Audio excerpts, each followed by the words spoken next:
Week 4 is upon us. Let's talk a little football with Adam Rank of the NFL Network. Adam, first thing, Super Bowl halftime show. It's set. It's Shakira and J-Lo. Look, buddy, I'm an old school hardcore rocker. Is a rock band ever going to play halftime at Super Bowl again? You know what? I feel like once Metallica was not selected to be the halftime show in San Francisco, I thought we lost out. I don't know whether other opportunity we could have. It is one of those weird. I don't know, like Guns N' Roses in the LA stadium. That's my dream. That's what we got to hold out hope for. Although, and I will want to say though, not super upset about J-Lo. Although it's weird, I could have thought I thought she had performed at a Super Bowl halftime show before. It's kind of like going back in history and being like, wait a minute, Dan Marino never won a Super Bowl, but here we are. It should be okay. It'll be okay. All right, going forward, here we are. We've got Daniel Jones. We got Kyler Murray. As a fantasy GM or a real GM, who would you either have going forward? I think ultimately for the season long, you're going to want to look at Kyler Murray because he runs the ball so well. He's fifth in the NFL in rushing yards for quarterbacks, and that always gives you the safest of floors anytime you're trying to play your quarterbacks. So that's what we look for. That's why you see guys like last year, Josh Allen from weeks 12 through 17 was the QB1, and it was all because of his running ability. So we like Kyler Murray for that reason, although I will say this week, Danny Dimes going up against that Washington Redskins defense. They have allowed the most fantasy points to quarterbacks this season. On the other side of the ball, the Giants have allowed the second most fantasy points to quarterbacks. I'm not saying that you start Case Keenum. I'm just saying there's going to be a lot of points scored in that game. So I really like Danny Jones this week. Let's stick at quarterback. Rex Ryan says Baker Mayfield is overrated. Correct or incorrect?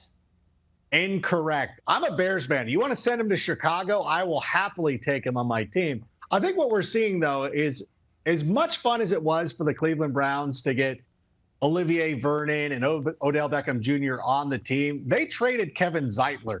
And there is a Zeitler-sized hole on that offensive line. And I think that we saw that on Sunday night. Now, the Rams are one of the better teams in the NFL, and they're able to create pressure with just their front defensive players or defensive linemen.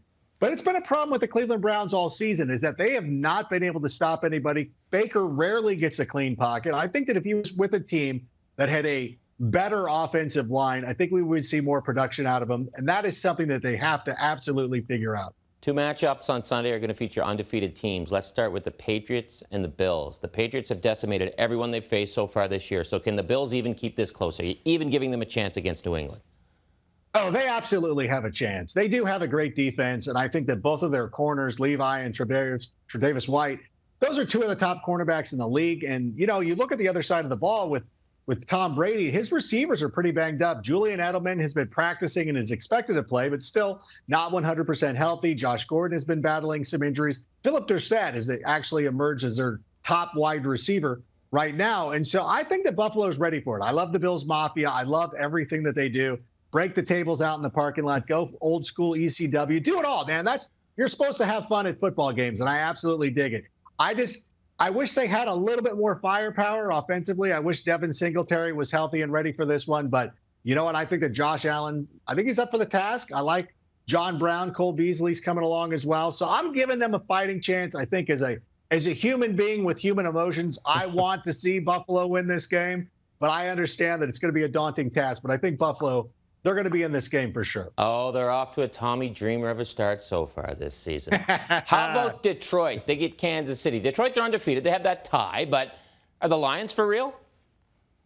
You know, they're playing very well defensively, and that's one of the things that they thought when they brought in Matt Patricia, they would bring that defensive mindset that he brought it to New England. And so we're kind of seeing a little bit of that. And, of course, offensively, they've played pretty well, too. Matthew Stafford and Kerryon Johnson and those guys, Kenny Golladay, all have done pretty well. And I think that they're slightly for real. I think this will be an interesting test for them. This is actually the first time that Patrick Mahomes is going to be playing in a dome during his NFL career. And if you look at his college statistics of when he played in a dome, it has been off the charts. And right now, as it stands, and as much as we talked about regression for Patrick Mahomes, he's on pace to throw for 6,300 yards. After this game, he could be on pace to throw for 7,000 because what he's done in domes in his career. This is his first chance on that fast track. So I'm I'm definitely looking forward to this. I want to say Detroit's doing like they're for real, but this is going to be a daunting test. Mahomes and Domes, Jenny from the block, hips don't lie, and ECW. You covered it all, Adam. Thanks, man.